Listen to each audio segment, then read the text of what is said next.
Okay, let's unpack this for a moment.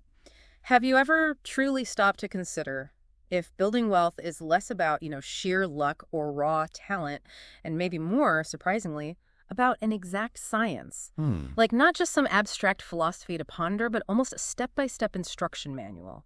One designed for, well, tangible results. It's a genuinely provocative claim, isn't it? Yeah. Really grabs you. Yeah. And it immediately sets a very different tone than, most discussions about prosperity. Yeah. The idea of science in this context. Yeah. That's what truly makes it stand out. Absolutely. Today, we're doing a deep dive into a foundational text that makes precisely that assertion. Wallace D. Wattles' groundbreaking work, The Science of Getting Rich. Ah, Wattles. 1910, right. Exactly, published over a century Yeah. ago. And this slim yet impactful volume doesn't mince words at all. It presents itself as pragmatical, not philosophical, a practical manual, not a treatise upon theories. Straight to the point. Right. It's explicitly intended for the men and women whose most pressing need is for money, who wish to get rich first and philosophize afterward.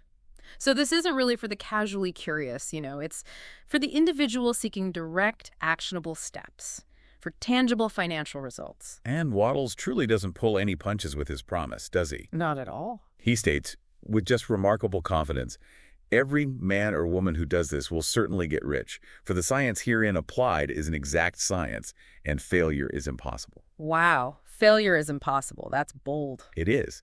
And he asks readers to take his fundamental statements upon faith, much like one would trust a statement about electricity from a Marconi or an Edison, right? Without necessarily understanding all the underlying physics initially. The expectation is clear. Act on these statements without fear or hesitation, and then prove their truth through the results. So act first, understand later. Kind of, yeah. This approach is quite revolutionary for its time, eschewing lengthy academic debate for direct, almost experimental application. Now, that's a bold and intriguing claim. He even mentions he intentionally sacrificed simplicity of style, or rather, he aimed for clarity over stylistic flourishes, so that all might understand, assuring us that the plan was deduced from the conclusions of philosophy, it has been thoroughly tested, and bears the supreme test of practical experiment. It works. So he's saying it's grounded, but also tested in the real world? Exactly. And for those like me, maybe, who might be philosophically curious and want to dig to the philosophical foundations, he does point to the monistic theory of the universe, that profound idea that one is all and that all is one as its origin. Right, the underlying metaphysics. Yeah, he even cites a lineage of thinkers from Hindu thought to Descartes, Spinoza, Leibniz, Schopenhauer, Hegel, and Emerson. So he's got his philosophical basis covered. But the core message for this book, the one he wants his readers to really internalize, is simply to read this book and do exactly as it tells you to do. Just follow the instructions. Pretty much. It's less about understanding the why at first and much more about committing to the how, trusting the process for the promised outcome. Yes, it really positions itself not as a spiritual guide in the traditional sense or an abstract economic theory, but as a practical instruction manual.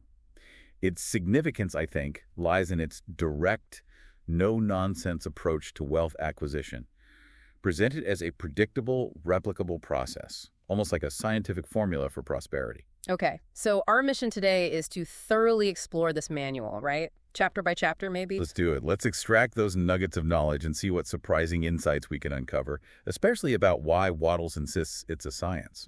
We'll examine its core principles, how they interconnect, and the practical implications for anyone willing to apply them. Right, but maybe without, endorsing the metaphysical claims as literal science. More looking at the effects of applying the principles. Exactly. Looking at the observable effects, the practical outcomes of this certain way he describes.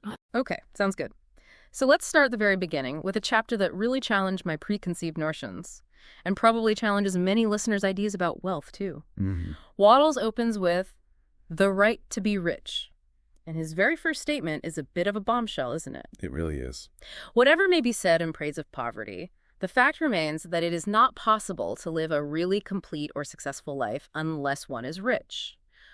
What do you make of that? It immediately flips a lot of traditional thought right on its head. It's a direct and powerful challenge to that sort of romanticized view of poverty, isn't it? Totally. He immediately dismantles the notion that there's any inherent virtue in lack. Wattles argues that for anyone to rise to his greatest possible height in talent or soul development, he must have many things to use. And in our modern societal structure, money is the undeniable means to acquire those things. He puts it very plainly. Society is so organized that man must have money in order to become the possessor of things. No way around it, basically. Not in his view. He then frames man's inalienable right to all the development it is capable of attaining directly as his right to be rich, making it a fundamental human right, intrinsically linked to our potential and self-actualization. It's a radical reframing of wealth, not as greed, but as a prerequisite for a full human experience. And he's not talking about figurative riches here, is he? Like inner peace or something? No. He means real, tangible wealth, the kind that buys things it experiences. Right. He says, to be content with less is sinful, because the purpose of nature is the advancement and unfoldment of life. Sinful, that's strong language. It is. This really pushes back hard against any notion that humility or spiritual purity is found in lack. He makes it clear that being content with less than you're capable of using and enjoying goes against the very purpose of existence, which he sees as continuous development and unfoldment. So it's almost a moral imperative to want more, to want to grow. That's how he frames it, to maximize your potential. And money, in this view, becomes a necessary tool for that growth. Okay. He then breaks down what a complete life actually entails, and it's surprisingly holistic, isn't it? Covering the triune nature of human existence. Body, mind, and soul. Yeah, the three parts. And he explicitly states no one of these is better or holier than the other. All are alike desirable, and no one of the three body, mind, or soul can live fully if either of the others is cut short of full life and expression. You need all three firing. Makes sense. So what does each need? Okay, so for the body, it requires good food, comfortable clothing, and warm shelter. Plus, freedom from excessive toil. Rest and recreation are also necessary. Pretty basic, but essential. Without these fundamental provisions, the body simply can't sustain full vitality and health. Right, you can't thrive if you're just struggling to survive. Exactly. Then, for the mind, one needs books and time to study them, opportunity for travel and observation, and intellectual companionship. He adds objects of art and beauty to this list. Oh, interesting. Suggesting that mental enrichment requires access to culture, education, and diverse experiences to truly expand its horizons. It's not just about survival, it's about flourishing mentally. Okay, and the soul. For the soul. Man must have love, and love is denied expression by poverty. This is a big one. How so? The highest happiness, he asserts, is in the bestowal of benefits on those he loves. And love finds its most natural and spontaneous expression in giving. A person with nothing to give cannot fill his place as a husband or father, or, as a contributing citizen. The inability to give, in Wattles' view, is a direct barrier to expressing one of the soul's deepest needs, connection and beneficence. Wow. That makes so much sense when you think about it that way. Yeah. If you can't provide basic needs or time for personal growth and learning, or even simple acts of generosity and giving, how can you truly live fully? Exactly. It's a comprehensive and compelling argument for why wealth isn't just desirable, but actually necessary for a well-rounded, fulfilling life. It impacts not just the individual, but their relationships, their community. Everything. He wraps up this section by saying, "It is perfectly right that you should desire to be rich. It is the noblest and most necessary of all studies." The noblest study. Yeah. If you neglect this study, you are derelict in your duty to yourself, to God and humanity. For you can render to God and humanity no greater service than to make the most of yourself. So, it's framed as a moral imperative, not just some personal ambition. He puts the responsibility squarely on the individual to pursue wealth as a means to self-actualization and service. And this leads directly into his next critical point, which is where the title of the book really comes to life. There is a science of getting rich. The core idea. Right. Wattles doubles down on the idea that acquiring wealth is an exact science, like algebra or arithmetic. He claims there are certain laws which govern the process of acquiring riches. Once these laws are learned and obeyed by any man, he will get rich with mathematical certainty. Mathematical certainty. That's a lot of certainty. It is. This is where the science part of the title really comes to the fore. He implies a universal, immutable set of principles that, if followed, yield predictable results, regardless of personal circumstance or talent. So it's not random, it's a certain way, as he calls it. And he immediately tackles some very common beliefs about why people are rich or poor, essentially just debunking them as myths, right? Yeah, he goes right after them. He says it's not primarily a matter of environment because rich and poor people often live side by side in the same environment and often engaged in the same vocations. Which directly counters that common idea that external circumstances are the main thing, Yeah. He suggests an internal factor is more decisive. Okay. He illustrates this with a practical example. Two men in the same business, same locality. One gets rich, the other doesn't. This, he argues, shows that getting rich is not primarily a matter of environment. Sure, some environments might be more favorable, but they're not the ultimate barrier. Right. And talent. What about being brilliant? He explicitly states it's not about having exceptional talent either.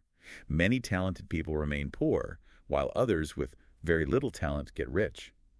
He points out that wealthy individuals are often an average lot in all respects, just dispelling that myth of the genius entrepreneur. Okay, so not environment, not talent. What about saving? Being thrifty? Nope, not primarily that either. It's not even about saving or thrift. Many very penurious people are poor, while free spenders often get rich. Really? Yeah. Nor is it about simply doing things others fail to do. Two people in the same business might do almost exactly the same things, with one succeeding and the other failing.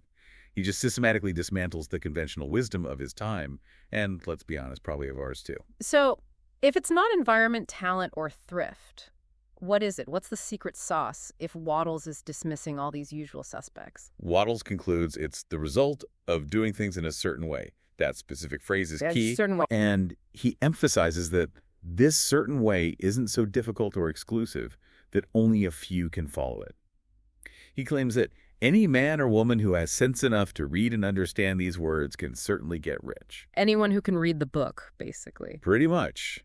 He acknowledges that location counts for something. You wouldn't set up an ice cream parlor in Greenland, as he humorously puts it. Right. But it's not the ultimate barrier. He confidently states, if anybody else in your town can get rich, so can you. Okay.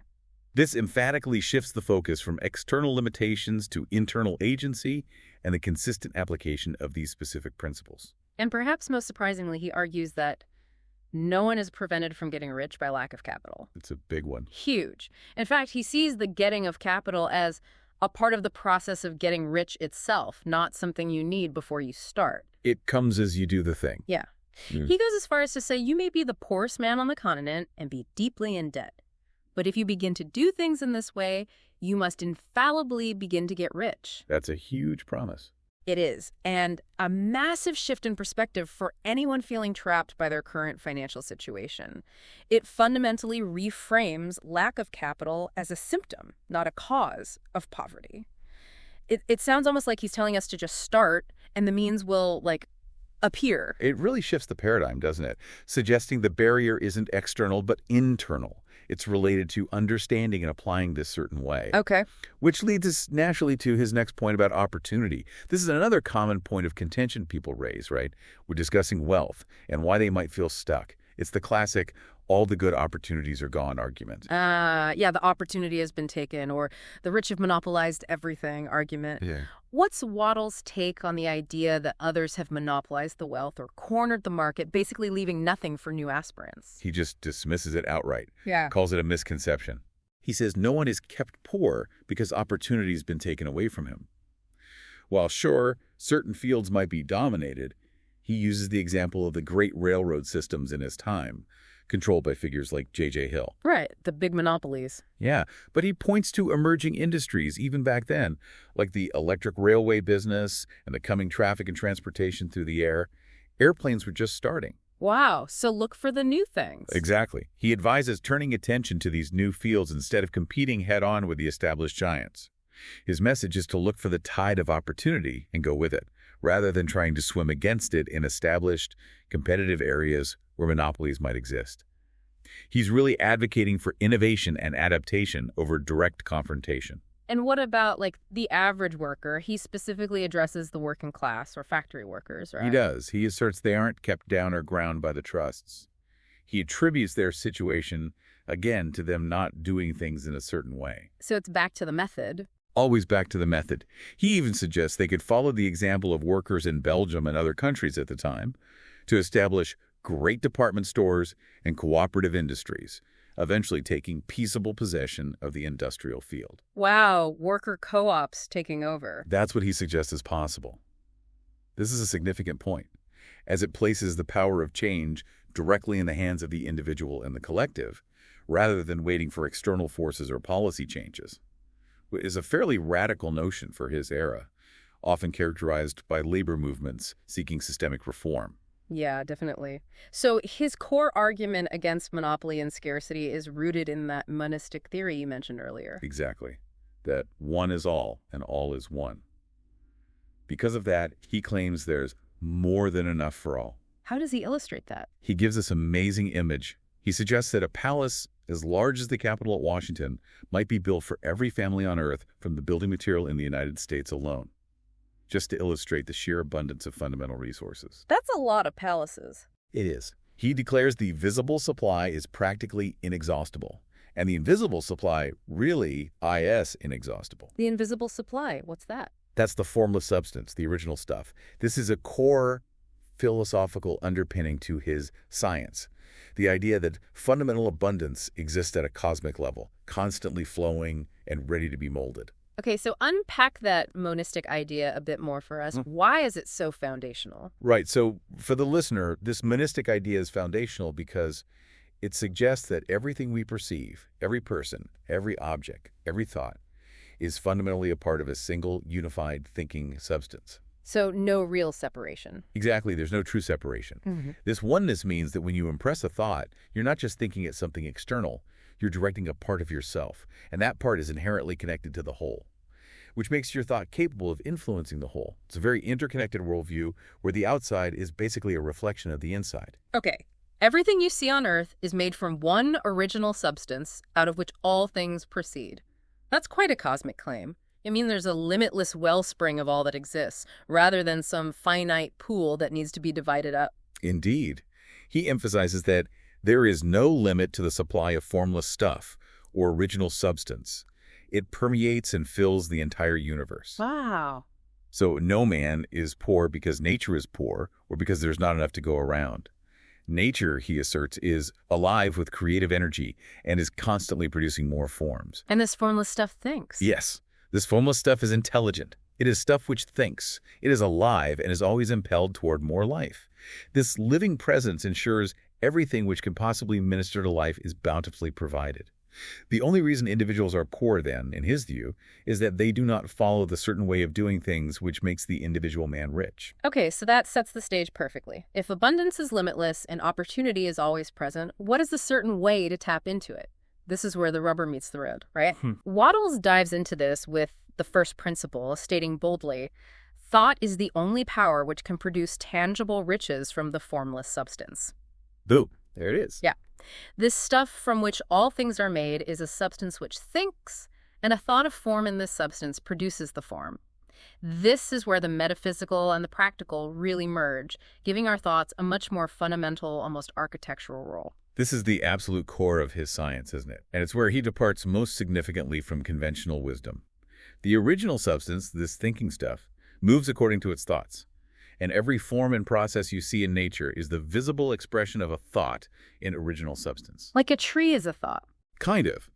Just as the thought of an oak tree does start in motion the forces which will produce the tree over centuries, a thought impressed on formless substance will cause the creation of the form, either directly, which he says isn't common yet, or by marshaling existing forces in trade and commerce to bring it about.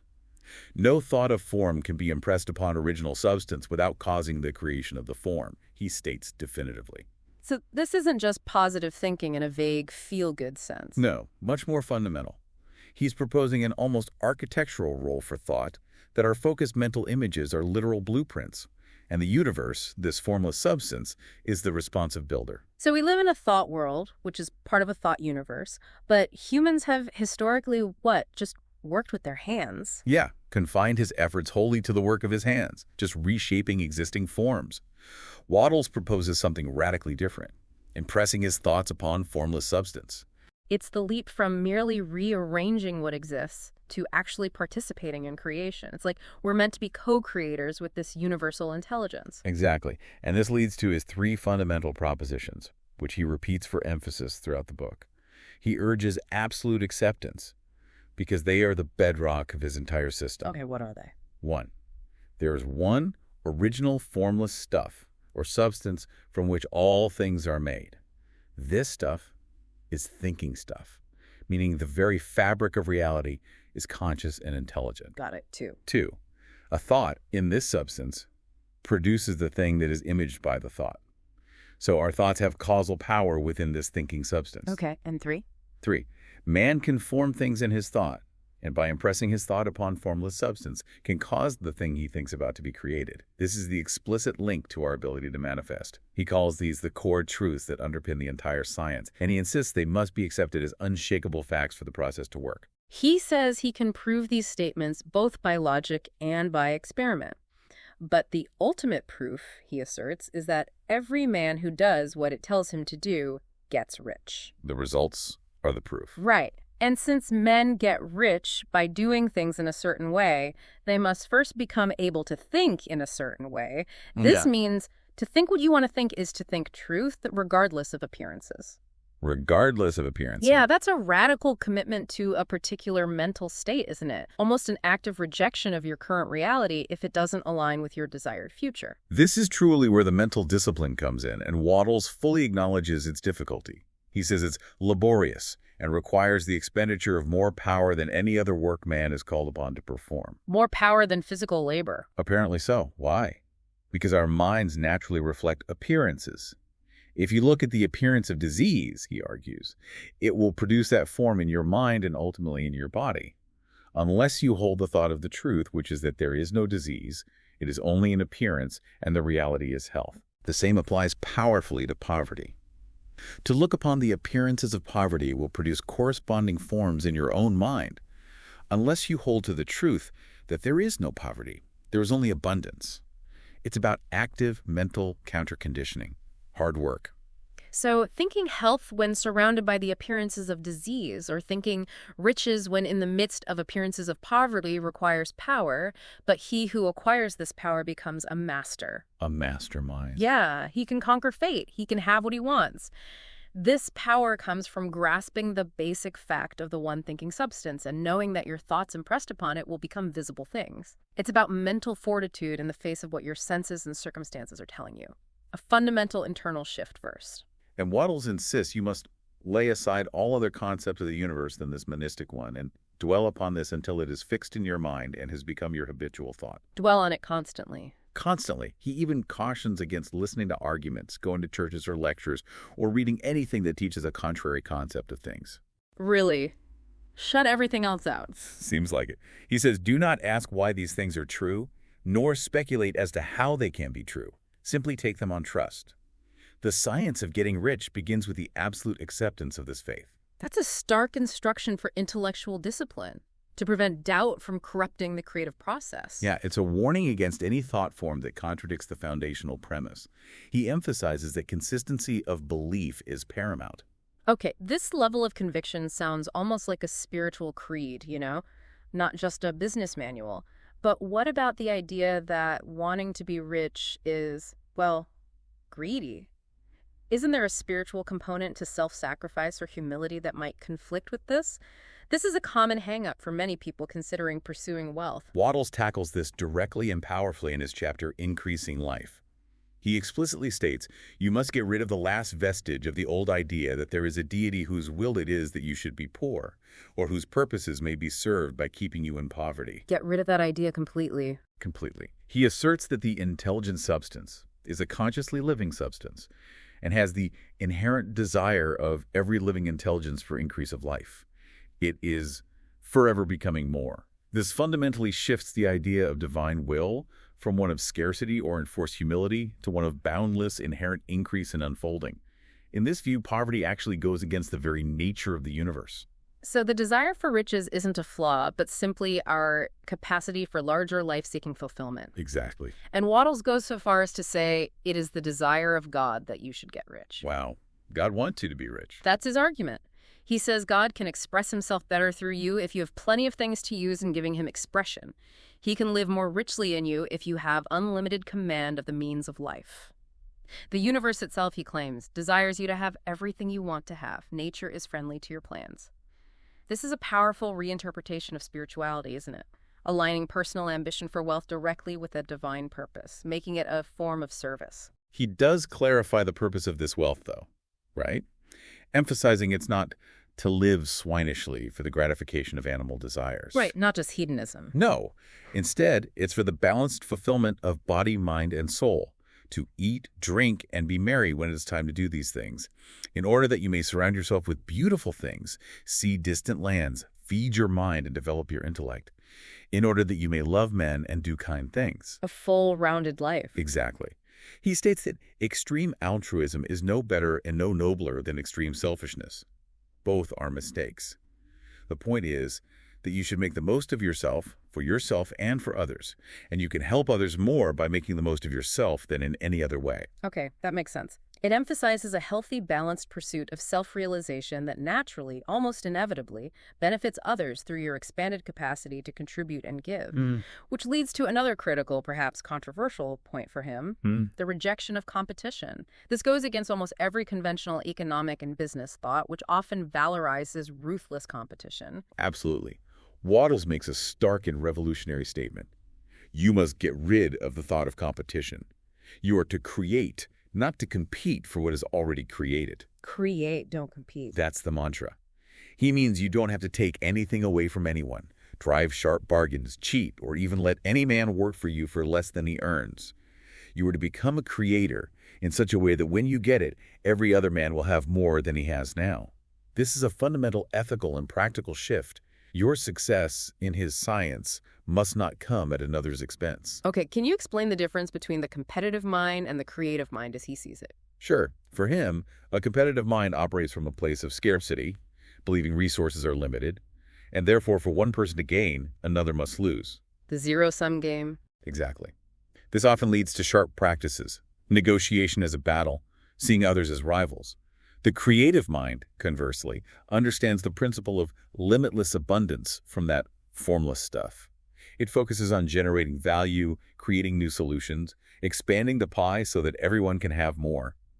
Wattles argues that when you operate from this creative mindset, you align yourself with the universe's inherent impulse towards increase, and your success naturally benefits others rather than diminishes them.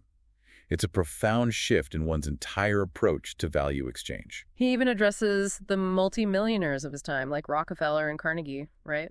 Figures often associated with aggressive competition. He does. He says they unconsciously relate themselves to substance in its great purposes and movements for the general racial upbuilding through industrial evolution, acting as unconscious agents of the supreme. So, like instruments of progress, even if flawed.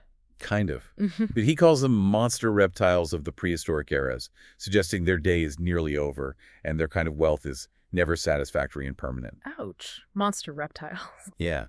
He views their accumulation of wealth as a necessary but ultimately temporary stage in evolution, not a model to emulate for true, lasting satisfaction. He urges us to rise entirely out of the competitive thought. You must never think for a moment that the supply is limited. So keep your eyes on the formless substance. Right. He gives a powerful instruction here. Never look at the visible supply. Look always at the limitless riches in formless substance, and know that they are coming to you as fast as you can receive and use them. Nobody, by cornering the visible supply, can prevent you from getting what is yours, because you are causing what you want to be created from formless substance, and the supply is without limits. This is key to maintaining that creative mindset, preventing fear of lack or feeling disadvantaged from creeping in and derailing the whole process. Okay, how does one actually do this, though? How do you cause things to be created from formless substance? It still sounds a bit like magic, but he adamantly calls it a science. Where's the practical application? Right. In How Riches Come to You, Wattles explains that it's not magic in the sense of things instantly appearing out of thin air. If you want a sewing machine, for instance. Yeah. I do not mean to tell you that you are to impress the thought until the machine is formed without hands and comes to you. Yeah. That's not how it works. Okay, good. So what do you do? Instead, you hold the mental image with the most positive certainty that it is being made or is on its way to you. You must have absolute and unquestioning faith that it is coming, claiming it mentally as already yours. So unwavering belief it's on its way. Yes. This isn't a passive wish. It's an active, focused mental state of conviction. Total certainty. So it's about holding the vision with conviction, and then the universe, arranges circumstances to bring it to you through natural means, people, opportunities. Precisely. He says it will be brought to you by the power of the supreme intelligence acting upon the minds of men. through normal channels of trade and social interaction. And importantly, he adds, it will always be as much to that man's advantage as it is to yours. Ah, reinforcing the non-competitive principle again. The benefit is mutual, not zero-sum. Exactly. He uses this lovely analogy of a child at a piano, feeling music within, but unable to play yet. He suggests this is the urge E of original substance.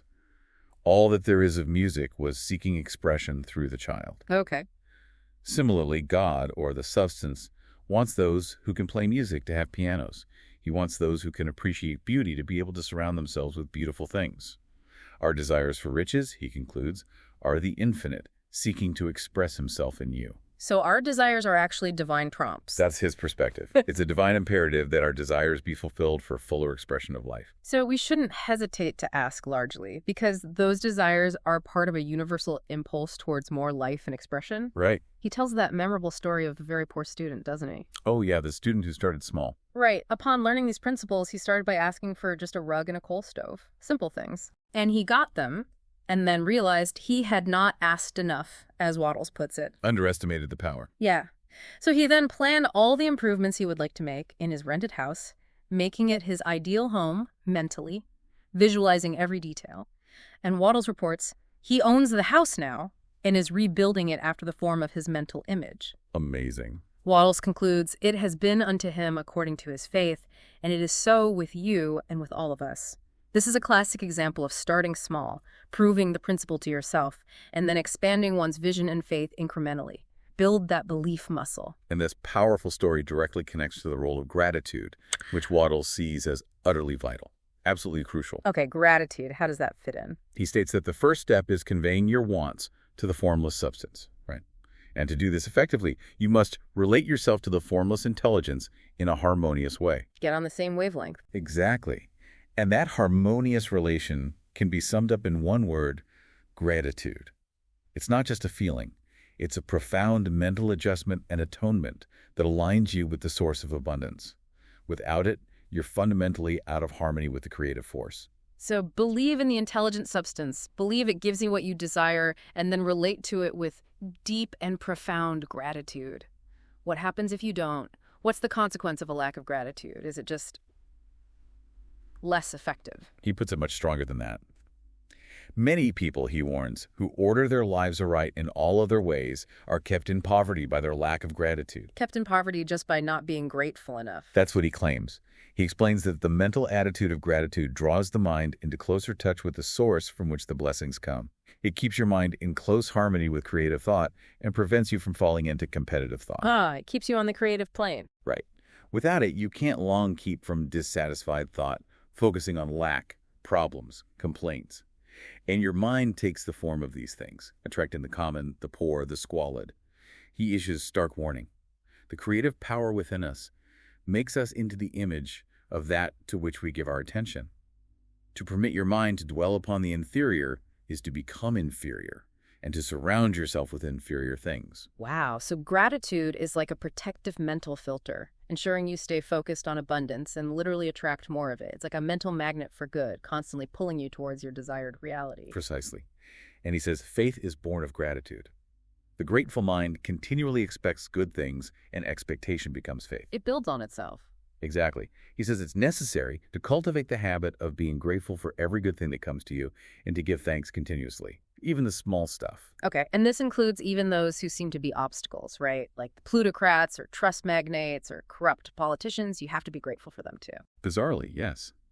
He argues that their organization of the world has made your opportunity. They are all helping to arrange the lines of transmission along which your riches will come to you, and be grateful to them all. Whoa, that's a twist. It is. This brings you into harmonious relations with good in everything and fundamentally disarms any resentment that could block the flow of abundance. It's a truly radical take on conventional thinking about societal structures. Instead of railing against them, find the underlying good in their existence as they facilitate the flow of goods and services, which ultimately delivers what you desire. Be grateful for the whole system. Okay, so we have the philosophical foundation, the formless stuff. We have the importance of a clear mental picture, the blueprint, and the critical power of gratitude, the connection. But how do we direct this mental power effectively? The will. Yeah, Wattles addresses this in How to Use the Will. And again, he makes a critical distinction that goes against what many might instinctively try to do. He says, you do not try to apply your willpower to anything outside of yourself. This is a crucial ethical and practical point, isn't it? Reinforces his non-competitive stance again. How so? He asserts, it is wrong to apply your will to other men and women in order to get them to do what you wish done. Coercing people mentally, he argues, is just as wrong as coercing them physically. Mental coercion. Yeah. He calls it slavery and robbery. He emphasizes there's not the slightest necessity for doing so. Indeed, any attempt to use your will upon others will only tend to defeat your purpose, because it introduces resistance and competition into what should be a purely creative process. So trying to mentally force someone to give you a job or buy your product, that's counterproductive. And wrong, according to Wattles. It ensures that your wealth comes without imposing on others' free will, maintaining the integrity of the creative flow. Okay, so if not on others, then where should we apply our will? Where is its legitimate and effective domain in this system? To get rich, you need only to use your willpower upon yourself. That's it. On yourself. It's about compelling yourself to think and do the right things. Your mind, he advises, should stay at home. It can accomplish more there than elsewhere. Use your will to form and hold the mental image, maintain the faith, cultivate the gratitude, and crucially, to keep your mind working in the right way. That is, in alignment with abundance, creation, and gratitude. It's about radical self-mastery, not external manipulation. So the only legitimate use of will is to keep yourself consistently on the certain way. That's the idea. Keep your own thoughts and actions aligned. Which means guarding your thoughts with extreme care, right? Almost like a bouncer at the door of your mind. Good analogy. He warns that doubt or unbelief is as certain to start a movement away from you as faith and purpose are to start one toward you. So doubt pushes things away. Exactly. He reminds us that all the promises are unto them that believe and unto them only. So any deviation from unwavering faith and purpose can sabotage the entire process, effectively pushing away what you desire. Yeah. You have to use your will to stay in faith. And he gives very specific and, for many, probably counterintuitive instructions based on this. He says, if you want to become rich, you must not make a study of poverty. Don't study poverty. But isn't understanding the problem the first step to solving it? Not according to Wattles. He argues that things are not brought into being by thinking about their opposites. Focusing on poverty creates more poverty in your mind and experience. He makes a powerful, albeit quite controversial analogy. Medicine as a science of disease has increased disease. Religion as a science of sin has promoted sin.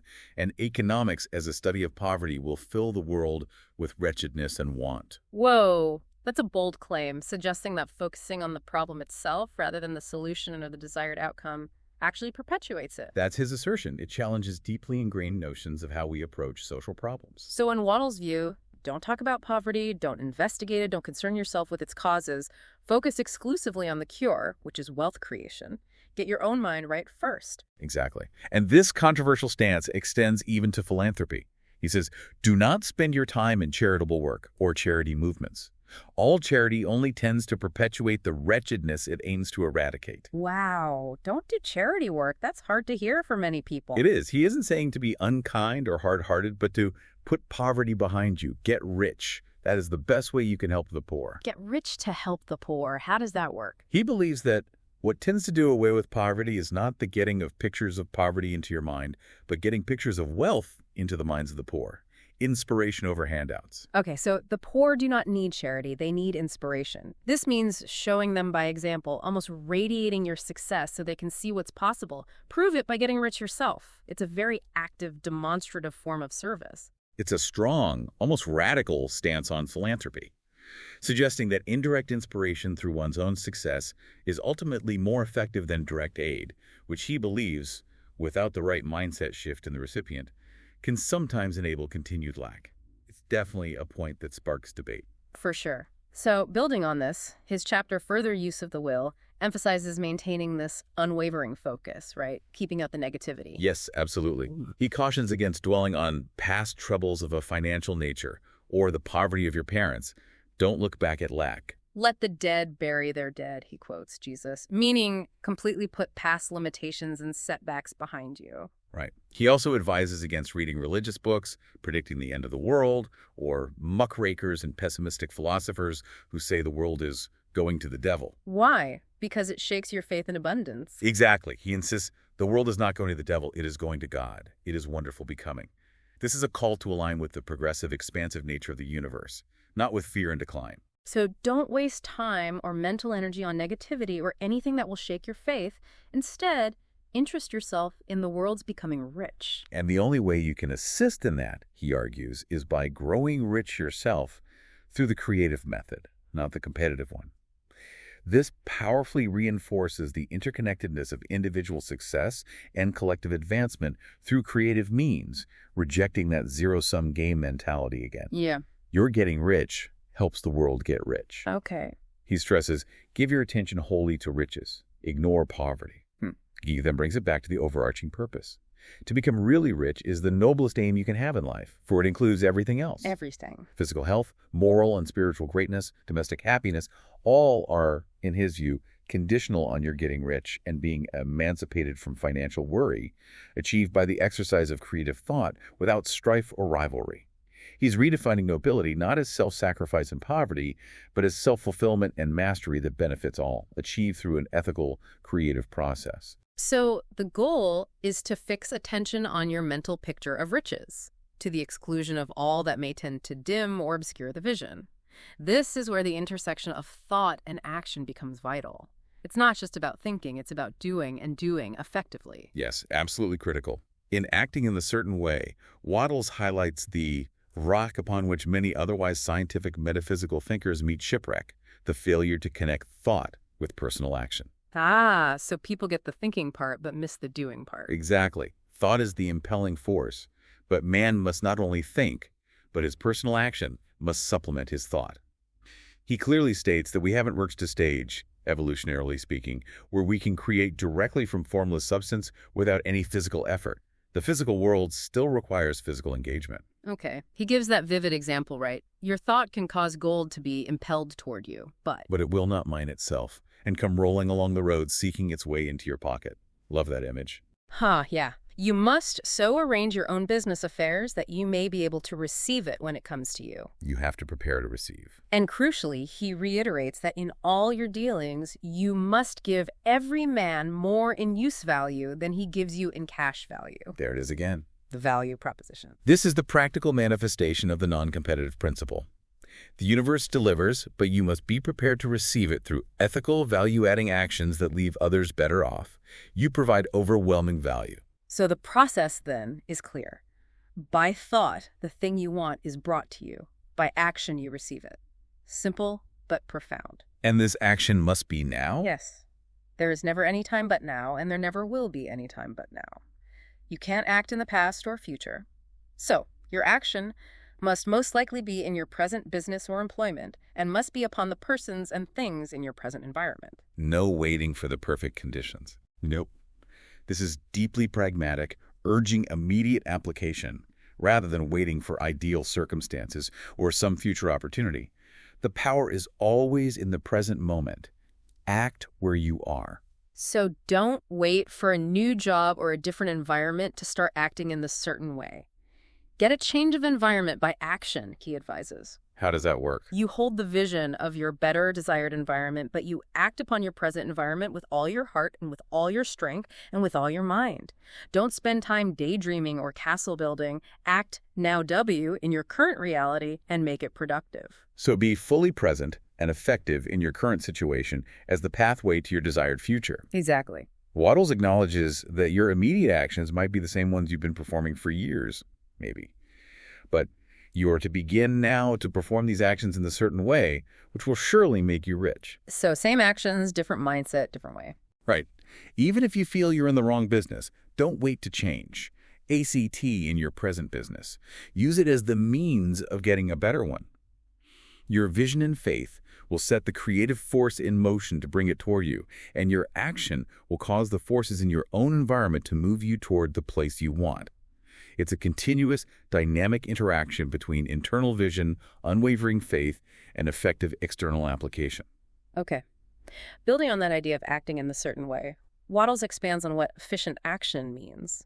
He stresses you can advance only by being larger than your present place. Larger than your place. Interesting phrase. And no man is larger than his present place who leaves undone any of the work pertaining to that place.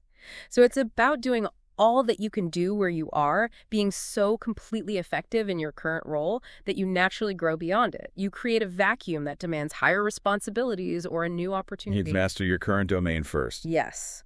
But he offers a crucial qualification. You are not to overwork nor to rush blindly. It's not about burnout. It is really not the number of things you do, but the efficiency of each separate action that counts. Every act is either a success or a failure, because it either advances you towards your goal or it doesn't. So make every action count. Right. The goal is to make each act an efficient one, imbued with purpose. And you can do this because all power is working with you, and all power cannot fail. You put the whole power of your faith and purpose into it, making even a simple task a conduit for creative energy. So it's focused, intentional effort, not just frantic busyness or going through the motions, quality over quantity. Exactly. And this means in your leisure hours, you should contemplate your vision. Get the picture firmly fixed upon your mind, really burn it in. Reinforce the blueprint. So that in your working hours, you need only to mentally refer to the picture to stimulate your faith and purpose and cause your best effort to be put forth. This daily mental discipline feeds directly into efficient action, creating a virtuous, self-reinforcing cycle between your internal state and your external output. Okay, this mental practice and efficient action naturally lead to getting into the right business. Wattles points out that while having, well-developed faculties or talents for a business is helpful, it doesn't guarantee riches. Talent isn't enough. Right. Talents, he states, are merely tools, but they must be used in the right way, meaning with the right mindset and purpose he's been outlining. He explains that many talented individuals remain poor precisely because they don't apply their skills with this certain way of thinking and acting. He acknowledges you'll ultimately do best where you're naturally best fitted. Makes sense. But here's another surprising turn, right? What's that? You can get rich in any business, for if you have not the right talent for the ruler, you can develop that talent. Develop any talent, really. Yeah. He even asserts there is no talent of which you have not at least the rudiment. This suggests that a strong desire for a particular vocation is itself a sign of inherent potential that can be cultivated and developed into proficiency. Desire equals capacity, basically. Wow, okay. And the most satisfactory way to get rich, he says, is to do that which you want to do. Aligning passion and profit. Yes, because doing what you want to do is life. And there is no real satisfaction in living if we are compelled to be forever doing something which we do not like to do. He states that the desire to do it is proof that you have within you the power which can do it. So if you really want to do something, you can do it. That's the implication. So if you have a strong, sustained desire for a particular line of work, that should be your ultimate end, your true calling that also leads to prosperity. This is a profound statement about aligning passion with prosperity, arguing that true fulfillment comes from doing what you love and getting rich doing it. So you can even make the doing of something you don't like pleasant, maybe, by knowing it's a direct means to get to what you do want eventually. Using it as a stepping stone. Right. And if you're not in the right vocation, he advises not to change too hastily. The best way is often by growth within your current situation. Master where you are first. He warns, there is never any hurry on the creative plane, and there is no lack of opportunity. Patience is needed. So if you're in doubt about a move... Wait. Fall back on the contemplation of your vision and increase your faith and purpose, and by all means, cultivate gratitude. Patience, he suggests, is a virtue in this creative process. Don't force it. Okay. He suggests that a day or two spent just in contemplating the vision and earnest thanksgiving will bring you into such unity with the Supreme that you will make no mistake when you do act. You'll get clarity. And his final crucial warning on this point. Go as fast as you can, but never hurry. Never hurry. Why not? Remember that in the moment you begin to hurry, you cease to be a creator and become a competitor. That's a powerful connection. Hurrying pushes you back into the old competitive scarcity mindset, undermining the very source of your creative power. Exactly. Hurrying indicates a belief in scarcity, a fear of missing out, which is totally antithetical to the principle of abundance he's built everything on. Which brings us to the impression of increase. How do we convey this principle in our daily interactions with others, ensuring we're always operating on the creative plane, benefiting everyone involved? Right. Wattles says that the key thought of all your efforts must be to convey to their minds the impression of increase. The impression of increase, like growth, progress. Yeah, this is because increase is what all men and all women are seeking. It is the urge of the formless intelligence within them seeking fuller expression. We all inherently want more life. This desire for more food, more clothes, better shelter, more luxury, more beauty, more knowledge, more play or increase in something, more life. This taps into a universal human impulse that, when you reciprocate it through your actions, creates a positive feedback loop of mutual benefit. So we are meant to be a creative center from which increase is given off to all.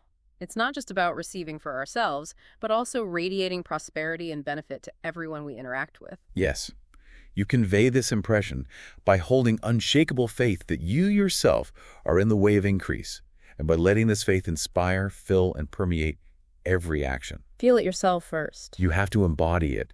You should feel that you are getting rich, and that in so doing you are making others rich and conferring benefits on all. No. This isn't about boasting or, overt salesmanship. It's a quiet, genuine assurance that others will feel and be attracted to you again. Why? Because people, he states, will go where they are given increase. They will naturally gravitate towards those who genuinely uplift and benefit them.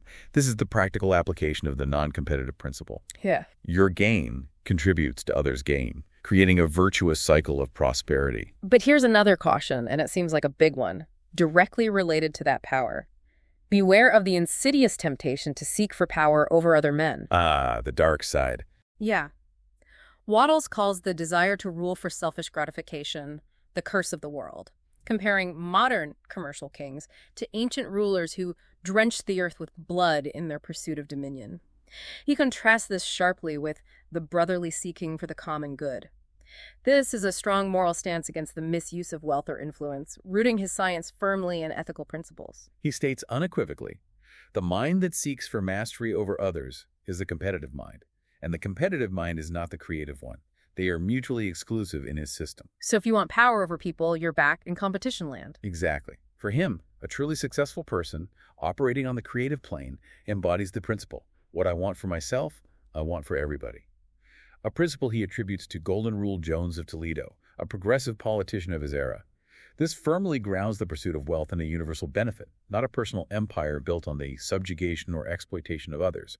The creative path is inherently a path of shared abundance, win-win. Okay. And these principles Wattles lays out, they apply universally, right? Not just to business people or entrepreneurs. He makes that clear in The Advancing Man. Yes, absolutely. He states, no matter whether you are a physician, a teacher, or a clergyman, if you can give increase of life to others and make them sensible of the fact, they will be attracted to you and you will get rich. It's about radiating that sense of growth and benefit in any profession. Can you give some examples he uses? Sure. Imagine a physician who holds the vision of himself as a great and successful healer, who genuinely believes he will cure every curable case he undertakes, no matter what remedies he may use, because he applies this science with faith and purpose. People would flock to him. Right. Similarly, the world needs a clergyman who can teach his hearers the true science of abundant life, and who will themselves be rich, healthy, great, and beloved as a living testament to their teachings. They embody the message. Walk the talk. Exactly. The same goes for teachers inspiring students, lawyers providing real solutions, dentists, and even wage earners. The principle is transferable across all vocations because it's fundamentally about mindset and intention, not specific skills. So for the wage earner, he offers specific advice, countering that common feeling of being trapped by circumstances, right? He does. Don't feel you have no chance due to lack of opportunity or small wages. Form your clear mental vision of what you want and begin to act with faith and purpose, even in your current job. And how should they act? Do all your work in a perfectly successful manner. Put the power of success and the purpose to get rich into everything that you do, no matter how small or seemingly insignificant the task. Bring that energy of increase to your current role. Okay. And this isn't just about, like, sucking up to the boss. No, definitely not just curry favor with your employer, as he puts it. He says, the man who is merely a good workman is valuable to his employer, and it is not to the employer's interest to promote him beyond a certain point. He does his job well, so keep him there. So how do you get promoted then? To secure advancement, you need to be too big for your place. And who has a clear concept of what he wants to be, who knows that he can become what he wants to be, and who is determined to be what he wants to be. Be too big for your place. Yeah. It's about radiating a sense of purpose and growth that makes you naturally gravitate towards, or attract, a more suitable and expansive position. Your internal state literally makes you too large for your current circumstances. You outgrow it. So you radiate that purpose during and outside of work, always moving with an impression of increase. Men will be attracted to you, and if there is no possibility for advancement in your present job, you will very soon see an opportunity to take another job, or you will create one. You become magnetic to opportunity. He confidently declares, there is a power which never fails to present opportunity to the advancing man who is moving in obedience to law. God cannot help helping you if you act in a certain way. He must do so in order to help himself. Wow. God has to help you. That's the ultimate affirmation of divine cooperation, suggesting the universe itself is compelled to assist you when you align with these laws. He powerfully challenges the idea that external circumstances can keep you down, too. Right? Absolutely. If you cannot get rich working for the Steel Trust, you can get rich on a 10-acre farm. And if you cannot get rich there, you can get rich in any other business or vocation. No excuses. Right. And he concludes this section by implying that if enough employees would just enter upon the certain way, major corporations would have to give its working men more opportunity or go out of business. A bottom-up revolution through mindset shift. Exactly. He sees ignorance or intellectual slothfulness, the refusal to embrace and apply these principles, as the real chains keeping people poor, rather than external systems themselves. Okay. As we move into his cautions and concluding observations, Wattles acknowledges that many people will scoff at the idea that there is an exact science of getting rich. He knew he'd face skepticism. Oh, yeah. Holding the impression that the supply of wealth is limited and that society needs a revolution before anyone can get rich. But he insists this is not true. Governments and industrial systems can't stop the masses if the masses begin to move forward, as suggested in this book. It's a radical, bottom-up approach to economic change, driven entirely by individual transformation of thought and action. He reiterates his core distinction again, doesn't he, between competitive and creative wealth. Yes. The more men who get rich on the competitive plane, the worse for others. The more who get rich on the creative plane, the better for others. Win-lose versus win-win. He believes the economic salvation of the masses can only be accomplished by getting a large number of people to practice the scientific method set down in this book and become rich, because these individuals then serve as an inspiration, a pathway, and a source of increase for everyone else. Their prosperity expands the whole pie. So it's a bottom-up individual transformation rather than top-down systemic change through revolution or policy. He advises readers to never for an instant to be betrayed into regarding the supply as limited or into acting on the moral level of competition. Be vigilant. Yeah, and to correct yourself instantly if you fall into old ways of thought, because when you are in the competitive mind, you have lost the cooperation of the mind of the whole. You essentially sever your connection to the source of abundance. Ouch. Okay, what other cautions does he give? He cautions against anxious thought about future emergencies or obstacles. Don't worry about what might happen. Stay focused on the now and the vision. Right. He says, no matter how tremendous an obstruction may appear at a distance, you will find that if you go on in a certain way, it will disappear as you approach it, or that a way over, through, or around it will appear. Trust the process. Have faith, the path will clear. Yes. And he emphasizes guarding your speech as vigilantly as your thoughts. Never speak of yourself, your affairs, or of anything else in a discouraged or discouraging way. Don't speak lack into existence. So maintain an outward projection of confidence and purpose, reinforcing your internal state. Control your words. And never admit the possibility of failure, even to yourself. Never. Never. He even says that when others are having hard times in poor business, you will find your greatest opportunities because you'll be operating from a different set of principles while others are hampered by the competitive, fear-based mindset. So adversity for others is opportunity for the creative mind. That's the idea. A complete reframing of adversity as a chance for unique advancement. And what if you do experience what looks like a failure? It happens, right? Good question. If you experience a seeming failure, he advises to hold to your faith and realize the failure is only apparent. It's not real failure in the grand scheme. Okay. How does he explain that? He gives another memorable story of a student whose desired business combination failed in a perfectly inexplicable way, causing initial disappointment.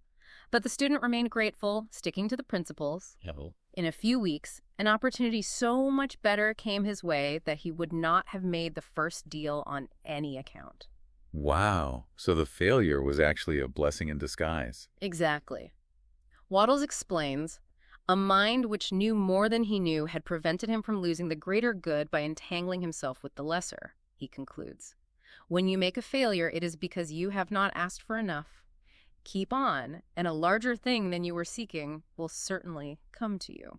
That's incredibly optimistic. It implies a universal intelligence is always guiding you toward your highest good, even through what appear to be setbacks. Mm-hmm. Trust that apparent failures are redirections. Right.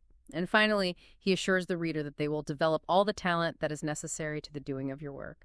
No need to worry about not being good enough. Where does the talent come from?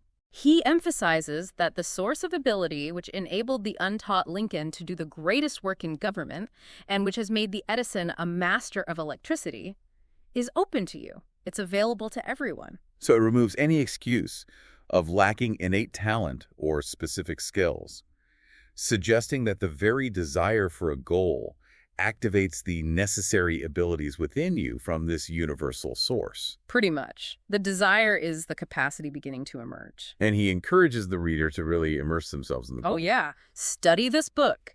Make it your constant companion until you have mastered all the ideas contained in it. He even suggests giving up most recreations and pleasure temporarily and staying away from conflicting ideas. Total immersion. Reading only this book, or the philosophical authors he mentioned, while building firm faith.